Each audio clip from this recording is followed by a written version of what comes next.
आज की हमारी पड़ताल का विषय है रासायनिक अभिक्रिया और समीकरण। हमारे पास कक्षा 10 के विज्ञान के अध्याय से कुछ दिलचस्प नोट्स हैं। अब ये सुनने में शायद किसी क्लासरूम लेक्चर जैसा लगे, पर ऐसा है बिल्कुल नहीं। इन स्रोतों में जो छिपा है वो असल में इस ब्रह्मांड को चलाने वाली भाषा का ग्रामर है। और हमारा मिशन भी यही है। हम सिर्फ परिभाषाएं नहीं रटेंगे, हम एक जासूस की तरह सुरागों को देखेंगे। कहीं रंग बदल रहा है, कहीं कोई गैस निकल रही है, और फिर उन सुरागों को रासायनिक समीकरणों की भाषा में लिखना सीखेंगे। असल में हम ये समझने की कोशिश करेंगे कि हमारे चारों ओर, यहाँ तक कि हमारे अंदर भी जो अनगिनत बदलाव हो रहे हैं, उनकी कहानी क्या है। चलिए इस मामले की तह तक चलते हैं। चलिए शुरू करते हैं। तो सबसे पहला और बुनियादी सवाल, ये रासायनिक अभिक्रिया, ये केमिकल रिएक्शन आखिर है क्या भला? देखिए, हमारे स्रोत एक बहुत ही घरेलू, बहुत ही अच्छा उदाहरण देते हैं।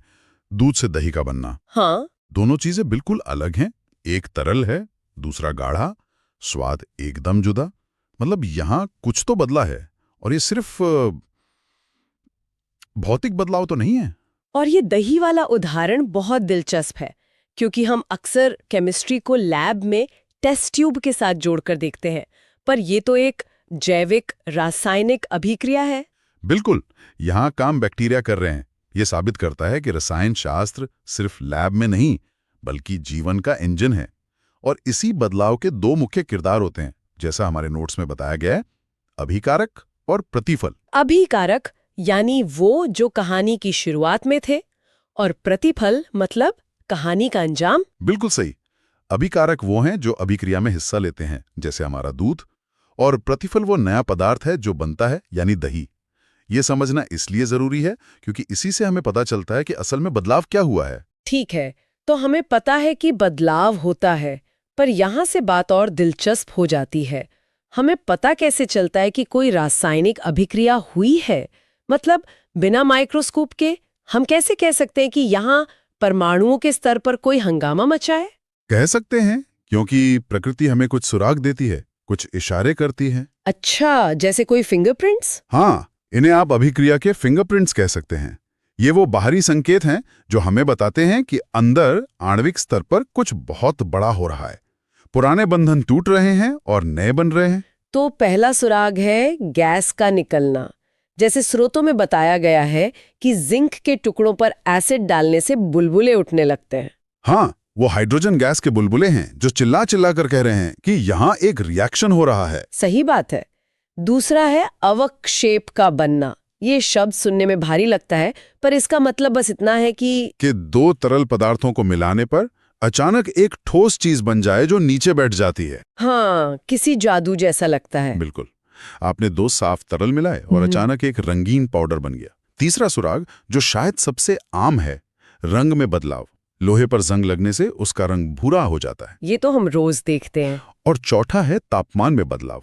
ये मुझे बड़ा मजेदार लगता है। कुछ अभिक्रियाओं में बीकर छूने पर गर्म महसूस होता है, जैसे वो अपनी ऊर्जा बाहर फेंक रही हो, और कुछ में वो बर्फीली ठंडी हो जाती है, जैसे उसने आसपास की सारी गर्मी सोख ली हो। और पांचवा और आखिरी सुराग है अवस्था में बदलाव। ठोस से गैस बन जाना, या इसका उल्टा, जैसे मोमबत्ती का जलना। हाँ, जहाँ ठोस मोम जलकर गैस और रोशनी में बदल जाता है। यहाँ ये समझना जरूरी है कि ये सिर्फ सतही बदलाव नहीं है। पानी का भाप बनना भी अवस्था में बदलाव है, पर वो एक भौतिक परिवर्तन है। अच्छा। लेकिन मोमबत्ती जलने के बाद जो कार्बन डाइऑक्साइड और धुआं बनता है, उसे आप आसानी से वापस मोम नहीं बना सकते। रासायनिक परिवर्तन ज्यादा गहरा और ज्यादा स्थायी होता है। ये एक वन वे स्ट्रीट की तरह है। करीब करीब वैसा ही। तो अब हमारे पास ये सारे सुराग हैं, पर वैज्ञानिक सिर्फ सुरागों से खुश नहीं होते, वो पूरी कहानी लिखना चाहते हैं। और यहीं पर रासायनिक समीकरण आते हैं, है ना? हाँ, क्योंकि अगर हर बार ये लिखना पड़े कि हाइड्रोजन गैस का एक अणु ऑक्सीजन गैस के आधे अणु के साथ मिलकर पानी का एक अणु बनाता है, तो शायद हम पागल हो जाएंगे। इसीलिए रसायन विज्ञान की अपनी एक शॉर्टहैंड भाषा है, एक ऐसी भाषा जो पूरी दुनिया के वैज्ञानिक समझते हैं। ये समीकरण उसी भाषा के वाक्य हैं, छोटे, सटीक और जानकारी से भरपूर। और इसके नियम भी बड़े सीधे साधे हैं। अभिकारक यानी शुरुआती खिलाड़ी हमेशा बाईं तरफ, प्रतिफल यानी नतीजे हमेशा दाईं तरफ। बीच में एक तीर, जो बताता है कि कहानी किस दिशा में जा रही है। और अगर एक से ज्यादा खिलाड़ी हैं तो उनके बीच बस एक प्लस का निशान लगा दो, जैसे हमारे नोट्स का उदाहरण है H2 + Cl2 = 2HCl। कितना साफ सुथरा। लेकिन यहाँ एक बहुत ही गहरा सिद्धांत काम करता है जिसे हम अक्सर नजरअंदाज कर देते हैं। वो है संतुलित रासायनिक समीकरण। ये सिर्फ लिखने का तरीका नहीं है, ये ब्रह्मांड के एक मौलिक नियम का पालन करना है। कौन सा नियम? द्रव्यमान संरक्षण का नियम, मतलब law of conservation of mass. ये नियम कहता है कि आप किसी भी रासायनिक अभिक्रिया में पदार्थ को न तो बना सकते हैं और ना ही मिटा सकते हैं। मतलब एक तरह की कॉस्मिक अकाउंटिंग है। जितना माल अंदर गया उतना ही बाहर आना चाहिए, भले ही उसका रूप बदल गया हो। एकदम सही, क्या बढ़िया तरीके से कहा। इसीलिए समीकरण के दोनों तरफ हर तत्व के परमाणुओं की गिनती बराबर होनी ही चाहिए। ये कोई विकल्प नहीं है, ये एक अनिवार्यता है। हमारे स्रोत में तराजू का एक शानदार उदाहरण है, जहां एक पलड़े पर हाइड्रोजन और ऑक्सीजन का वजन है और दूसरे पर उनसे बने पानी का, और दोनों पलड़े बराबर हैं। और इसी बराबरी को हासिल करने के लिए हम वो हिट एंड ट्रायल तरीका इस्तेमाल करते हैं। हाँ, गुणांक लगाकर। ये सिर्फ एक गणितीय कसरत नहीं है, ये इस बात को सुनिश्चित करना है कि हमारा लिखा हुआ समीकरण प्रकृति के नियमों का सम्मान कर रहा है। तो एक बार जब हमारा समीकरण संतुलित हो जाए और प्रकृति के नियम का पालन करने लगे, तो क्या हम इस कहानी को और भी मजेदार बना सकते हैं? मतलब इसमें और डिटेल्स जोड़ सकते हैं? हाँ, बिल्कुल। एक संतुलित समीकरण ढांचे की तरह है। अब हम उसमें रंग भर सकते हैं। हम बता सकते हैं कि कौन सा पदार्थ ठोस है, द्रव है या गैस है। और वो जलीय विलयन के लिए AQ भी लिखते हैं, है ना? हाँ, अगर कोई चीज पानी में घुली हुई है, इससे समीकरण को पढ़ने वाले को पूरी तस्वीर साफ दिख जाती है। और वो तापमान वाले सुराग का क्या हम उसे भी समीकरण में दिखा सकते हैं? जरूर दिखा सकते हैं। अगर अभिक्रिया में ऊष्मा निकल रही है, जिसे हम ऊष्माक्षेपी या एक्सोथर्मिक कहते हैं, तो हम प्रतिफल की तरफ प्लस ऊष्मा लिख देते हैं, जैसे कोयले का जलना। अच्छा, जिससे पता चले कि इससे ऊर्जा मिल रही है। बिल्कुल। और अगर ऊष्मा सोखी जा रही है, यानी ऊष्मा शोषी या एंडोथर्मिक, तो ऊष्मा को अभिकारक की तरफ लिखते हैं। इससे पता चलता है कि इस अभिक्रिया को करवाने के लिए हमें बाहर से ऊर्जा देनी पड़ेगी। अरे वाह! तो ये छोटे छोटे सिंबल, जैसे गैस के लिए ऊपर की ओर तीर या अवक्षेप के लिए नीचे की ओर तीर, ये सब मिलकर एक साधारण से समीकरण को एक पूरी कहानी में बदल देते हैं। ये समीकरण को जीवंत बना देते हैं। चलिए अब इन अभिक्रियाओं की अलग अलग किस्मों को समझते हैं। ये किसी फिल्म के किरदारों की तरह है, हर एक का अपना अलग अंदाज है। सबसे पहले और सबसे सीधी सादी है संयोजन अभिक्रिया, कॉम्बिनेशन रिएक्शन। जैसा नाम से ही जाहिर है, इसमें दो या ज्यादा चीजें जुड़कर एक हो जाती हैं, जैसे C + O2 CO2। दो दोस्त मिले और एक पक्की टीम बन गई। और इसी कहानी का ठीक उल्टा है वियोजन या अपघटन अभिक्रिया, डिकम्पोजिशन। इसमें एक बड़ी जटिल चीज टूटकर छोटी छोटी सरल चीजों में बिखर जाती है। संयोजन अगर दोस्ती है तो वियोजन ब्रेकअप है। जैसे कैल्शियम कार्बोनेट को गर्म करने पर वो कैल्शियम ऑक्साइड और कार्बन डाइऑक्साइड में टूट जाता है। लेकिन दिलचस्प बात यह है कि ये ब्रेकअप भी कई तरीकों से हो सकता है। हाँ, और यहीं पे चीजें और गहरी हो जाती हैं। अगर ये टूटना बिजली की मदद से हो तो उसे वैद्युत अपघटन कहते हैं, इलेक्ट्रोलाइसिस। और अगर ये सूरज की रोशनी की मौजूदगी में हो तो उसे प्रकाश रासायनिक अभिक्रिया यानी फोटोकेमिकल रिएक्शन कहते हैं। और इसका सबसे बड़ा उदाहरण कुछ ऐसा है जिसके बिना हम और आप जिंदा नहीं रह सकते। प्रकाश संश्लेषण, फोटोसिंथेसिस। बिल्कुल, पौधों का खाना बनाना। पौधे सूरज की रोशनी की ऊर्जा का इस्तेमाल करके कार्बन डाइऑक्साइड और पानी को जोड़कर ग्लूकोज बनाते हैं। ये पृथ्वी पर लगभग हर जीवन का आधार है। कमाल है। अब आते हैं उस अभिक्रिया पर जिसमें थोड़ा एक्शन और ड्रामा है, विस्थापन अभिक्रिया, डिस्प्लेसमेंट रिएक्शन। अच्छा। इसमें एक ताकतवर खिलाड़ी एक कमजोर खिलाड़ी को उसकी जगह से हटा देता है। जैसे लोहा कॉपर सल्फेट के विलेन में से कॉपर को लात मारकर बाहर कर देता है और खुद उसकी जगह ले लेता है। इसमें एक तरह की एटॉमिक दादागिरी है जी। जो तत्व ज्यादा क्रियाशील होता है वो कम क्रियाशील वाले को विस्थापित कर देता है। और एक और भी दिलचस्प ड्रामा है, उभय विस्थापन, डबल डिस्प्लेसमेंट। हाँ, इसमें क्या होता है, इसमें दो यौगिक आपस में अपने साथियों की अदला बदली कर लेते हैं। कोई किसी को बाहर नहीं निकालता, बस पार्टनर एक्सचेंज हो जाता है। अच्छा, जैसे म्यूजिकल चेयर्स की तरह? हाँ, जैसे सोडियम क्लोराइड और सिल्वर नाइट्रेट मिलकर सिल्वर क्लोराइड और सोडियम नाइट्रेट बना लेते हैं। अब आते हैं उस जोड़ी पर जिसके बारे में हमारे स्रोत कहते हैं कि वो लगभग हर जगह है, ऑक्सीकरण और अवकरण। Oxidation and reduction. और जब ये दोनों प्रक्रियाएं एक साथ होती हैं, जो कि लगभग हमेशा ही होता है, तो उसे रेडॉक्स अभिक्रिया कहते हैं।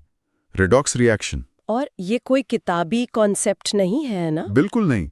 रेडॉक्स अभिक्रियाएं सचमुच हमारी दुनिया चला रही हैं। इंतजार मतलब जो खाना खाकर मुझे अभी ऊर्जा मिल रही है, उसका लेना देना भी रेडॉक्स से है। 100%। भोजन का पचना एक रेडॉक्स अभिक्रिया है। हम जो खाना खाते हैं वो ग्लूकोज में टूटता है, फिर हमारे शरीर की कोशिकाएं ऑक्सीजन का इस्तेमाल करके उस ग्लूकोज का ऑक्सीकरण करती हैं, और इसी प्रक्रिया में वो ऊर्जा निकलती है जिससे हम जीते हैं। मतलब ये एक बहुत ही नियंत्रित तरीके से जलने की प्रक्रिया है। हाँ, एक धीमी दहन प्रक्रिया। तो मेरे शरीर को ऊर्जा देने वाली प्रक्रिया और लोहे के गेट पर जंग लगने की प्रक्रिया, क्या ये दोनों एक ही सिक्के के दो पहलू हैं? क्या बेहतरीन कनेक्शन जोड़ा है। हाँ बिल्कुल, लोहे पर जंग लगना यानी कोरोजन भी एक रेडॉक्स अभिक्रिया है, बस बहुत धीमी गति से होने वाला ऑक्सीकरण। और खाने का बासी होकर खराब हो जाना, वो भी रैंसिडिटी, वो भी तेल और वसा का ऑक्सीकरण ही है। तो देखिए, वही एक प्रक्रिया जो हमें जिंदा रखती है, वही हमारे भोजन को खराब करती है और हमारे पुलों को नष्ट कर देती है। ये प्रकृति की दो-धारी तलवार है। मैंने कभी इस तरह सोचा ही नहीं था कि चिप्स के पैकेट में भरी नाइट्रोजन गैस और मेरे गेट पर लगा पेंट दोनों एक ही दुश्मन से लड़ रहे हैं, ऑक्सीकरण। बिल्कुल, दोनों का मकसद ऑक्सीजन को दूर रखना है। चलिए अंत में एक बहुत ही आम अभिक्रिया पर नजर डालते हैं जिसे हम रोज देखते हैं, दहन और ज्वाला, कंबशन एंड फ्लेम, यानी किसी चीज का जलना। जैसे एक मोमबत्ती का जलना। और एक मोमबत्ती की ज्वाला अपने आप में एक छोटा सा सुंदर सा रासायनिक कारखाना है। हाँ, स्रोत बताते हैं कि इसके 3 मुख्य हिस्से होते हैं। सबसे बाहरी हिस्सा जो लगभग अदृश्य और नीला होता है, वो सबसे गर्म होता है। यहाँ पूर्ण दहन होता है क्योंकि उसे भरपूर ऑक्सीजन मिलती है। बिल्कुल।